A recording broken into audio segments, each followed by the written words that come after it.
Hey everyone, welcome back to my YouTube channel. So it's your girl Nurse Diaries. This video will basically explain where I've been, what's been going on, why I haven't posted or made any video or content for you guys in a while, and just my journey as a newly qualified nurse. So let's get started. So, as some of you may or may not know, for those who follow me on Instagram and TikTok, so if you don't already, make sure you do, because that's where you get the news first.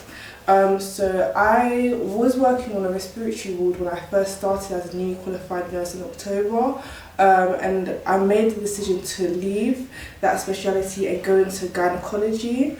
So the reason as to why I done that is because I just felt like gynecology and women's health is something that I really found interesting, especially in my final year as a student nurse. My dissertation was about women's health, and I really felt like I wanted to promote women's health.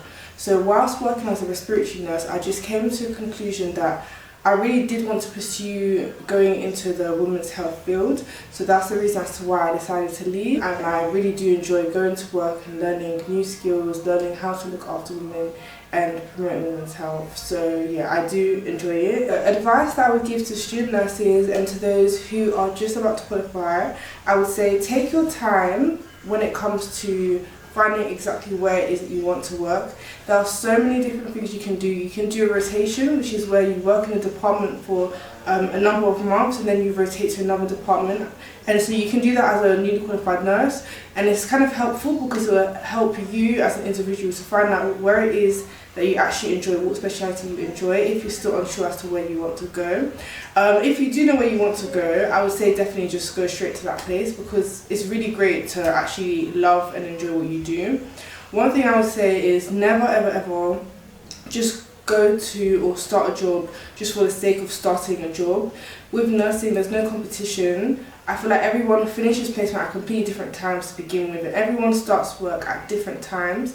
I would say don't rush into going into work or finding that job just because you've graduated. It's actually okay to take time off, to realise and come to a conclusion with what you want to do. So yeah, it's better to take your time, make sure you know what you want to do and then go into it, than to just rush and then not be happy in the department that you're working in. So that would be my key advice for you guys. I also feel like as newly qualified nurses, at first, regardless of where you're working, it can be so overwhelming. It's completely different as to when you were a student. And yeah, at times it can be overwhelming, but you just need to speak up and just know that you are supported. If you need help, don't feel silly to ask questions. It's actually completely normal. Till this day, I'm still asking questions, and that's fine. At the end of the day, we're trying to make sure that patient safety is priority. So if we don't know something, we ask, and they should be happy to help us. So many people have been asking me about jobs, when to look, how to apply, what to write for your CV. So this video will kind of explain that in detail as well. The track website has NHS jobs that are currently available. So that's what I did. I just went through and just looked for jobs that I found interesting. So as I said before, and I'm going to say it again, make sure that you actually like the department before just applying for the job, because yeah, you don't want to be in a situation where you actually work there and you don't enjoy the specialty. It's just not great. It makes you not be interested or enthusiastic into going to work. It also means that you don't really retain what you're learning, and that means that, I don't know, you just won't be happy. So just make sure you actually enjoy where you're working. Yeah, so I went to the track website. I applied for a job there. You can apply for multiple jobs. Then you go for an interview. So with your interview, the interview process is a bit different in regards to what trust you apply for. So some trusts that I did go to apply for, I only had an online virtual interview where I just spoke about, they asked me questions to do with my placement, if I worked in the trust before, my interests, and what else? Oh yeah, what I do to help and promote patient care outside of work. So that's just an example of one trust. Another trust, I had to go for a maths exam, an English exam, and then I had my one-to-one interview, and then I found out whether or not I did or did not get the job. So everywhere works a bit different. So I would definitely say when it comes to interviews, make sure you prepare for it in advance and don't leave it last minute on the day. And make sure that you actually get enough rest prior to going to your interview, because they can tell whether or not you are energetic, and all of that stuff does count towards getting a job and not getting a job. So if you have a night shift, yeah, don't be going to your interview in the morning or straight after, because you will not do as well as others if that's the case. So yeah, always make sure you present yourself well, you've done a bit of revision, and yeah. So you may be asking, like, what's in a maths exam? So maths exam is just your normal drug calculation. So for example, at university we all had to do that drug calculation where we had to get 100%, or else we wouldn't have passed and we wouldn't have been nurses. So yeah, it's kind of, the questions are basically based around that. So you know, the formulas for liquids and your IV medication formulas and the tablet formulas, etc. So those are the kind of questions you're going to get. It can be a bit tricky, and I think you're not allowed to calculate it either. So that's why I'm just really explaining that you guys really have to make sure that you're on with your revision prior to your exam. But at the same time, just make sure you don't stress about it too much, because at the end of the day, just think to yourself, you actually can do it. If you were able to pass nursing school, if you're able to make it to your final year, then you can definitely get yourself that graduate job. So don't be too afraid, guys. And if you do have questions about that, please feel free to message me. I'm more than happy to answer questions that you may have in regards to finding a newly qualified job. Nursing CVs can be a bit different to regular CVs. The reason as to why that occurs is because they really want to know your experience as a student nurse and why you want to work in that trust. So it's really helpful and beneficial if you're able to really express what you did as a nurse, a student nurse, and kind of incorporate that into how it's allowed you to become the nurse that you are today. So if you worked on, for example, a placement where you had to work on a surgical ward, you can express how that helps you to develop as an individual, and that is really important. Just demonstrate your skills, what you've learned throughout the 3 years. We all know that you've done so much, because as student nurses we do go through a lot. So just make sure that you really do show that in your CV and you'll be fine. Interview stages, I think that's the one that people worry about the most. So literally when you go to your interview, just be yourself and you will honestly be fine. At the end of the day, we need nurses, they need nurses, like everyone needs nurses. So if you can do amazing in your interview, be yourself.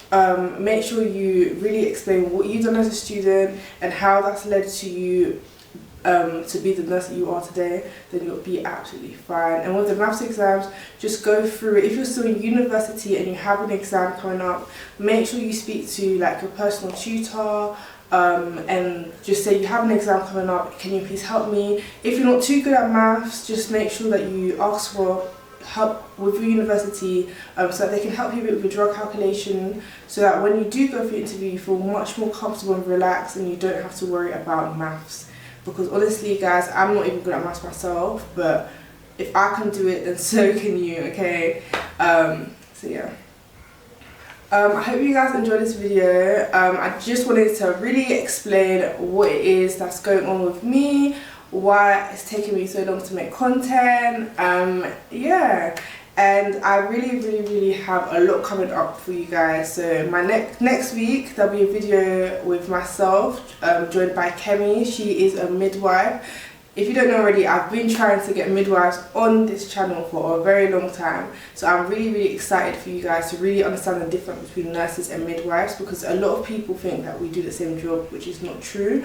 And also it'll be really interesting for people to actually have a perspective of what it is that midwives do, because I feel like with the social media, with films and everything, there's just a completely different perception as to what midwives actually do. So yeah, I'm really excited to be joined here in the studio with Kemi next week.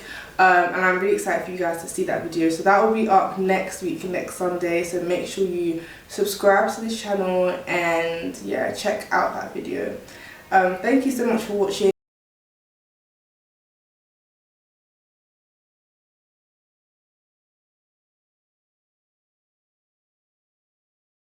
Hello everyone, welcome to my YouTube channel. Today I'm here with Kemi, professional auntie, and we will be discussing how it's like to be a nurse and to be a midwife. And so yeah, stay tuned, keep watching to find out what it's about. To have a change and to explain to everyone as well, what it is that you do as a midwife in comparison to nurses. Yeah. So let's get started with the questions. So guys, I came prepared, okay, with my questions.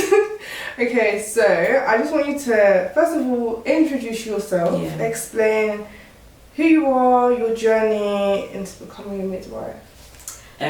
Progression itself in there's a lot of progressive roles. I think I spoke earlier about specialism. Advice you'd give to a young generation of midwives. Oh, the famous question. I know. I love seeing younger generations like starting midwifery because I feel like we need a new in the midwifery itself. And I feel like when you start your midwifery journey as a young midwife, do not think you have to stay in one place. You have the chance to explore, travel. You can travel around, see where you want to be, explore, get experience. Research, try to work in different hospitals, don't stay in one place. I would say make sure that you think about creative ways to be a midwife. Sometimes people think that you can only work in hospital, you can work in community, but even like the way I'm working, how can you prioritize services? What kind of things do you have a passion for? What kind of ways do you really want to help? And I think the great thing about the modern midwife and the modern world we live in is social media. The creativity, informative ways you can provide information to your community, what doors that open for you. Have a platform. I think using social media as a platform in a positive way has helped so many people like yourselves that inform people, and people that are in the community love it. Families are learning from midwives, nurses, yourself, and the content you put out can be such a great way of you having something you love, which could be content creating, but also sharing valuable information that people do need. So I would say be innovative, get a lot of experience, don't just stay in one place, explore, even move around, travel hospitals, and have a community. I think it's so important to have other like-minded people like with your profession, those at your level and those higher. So you have those that can give you the experience, the wisdom of what they've done, or have someone that you want to see yourself here.